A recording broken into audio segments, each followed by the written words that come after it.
याविषयी अधिक माहिती घेण्यासाठी थेट जाऊया त्या ठिकाणी आमचे प्रतिनिधी प्रशांत दिला रामदास यांच्याकडे।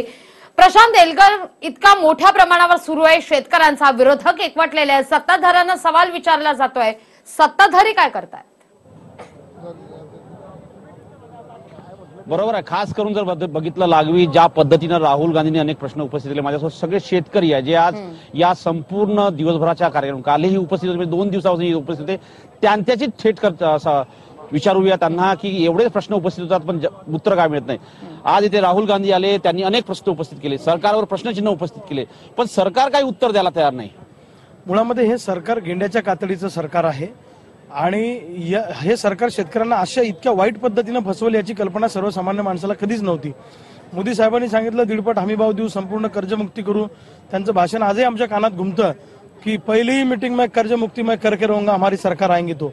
पण कर्जमुक्ती नाही, 1.5 हमीभाव नाही, पीक विम्याचे 3-13 झाले, अंबानी अडाणीचा फायदा झाला आणि अशा परिस्थितीत देशामध्ये 4.25 लाख शेतकऱ्यांनी आतापर्यंत आत्महत्या केल्या, परंतु हे सरकार त्याच्याबद्दल काहीच बोलायला तयार नाही।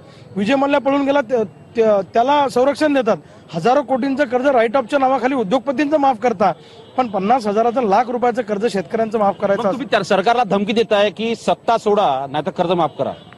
आणि बिलकुल आज आम्ही सरकारला इशारा दिलेला आहे।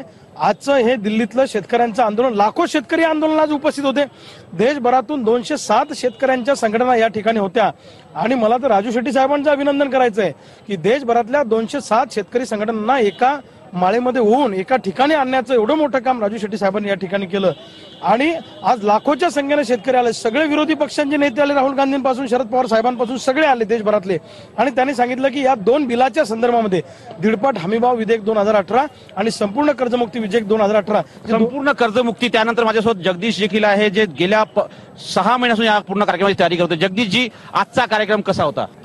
आजचा कार्यक्रम हा 6 जून 2017 रोजी मंदसौर जिल्हा मध्य प्रदेशमध्ये जे काही 6 शेतकऱ्यांना गोळीबारात 6 शेतकरी शहीद झाले, त्या 6 शेतकऱ्यांच्या जे शहादतचं, त्यामुळे देशातील शेतकरी नेत्यांना आणि त्यांच्या शेतकरी संघटनांना एकत्र आणण्याचं काम त्यांनी मत प्रयासाने केलं आणि 6 जून 2017 ते आजची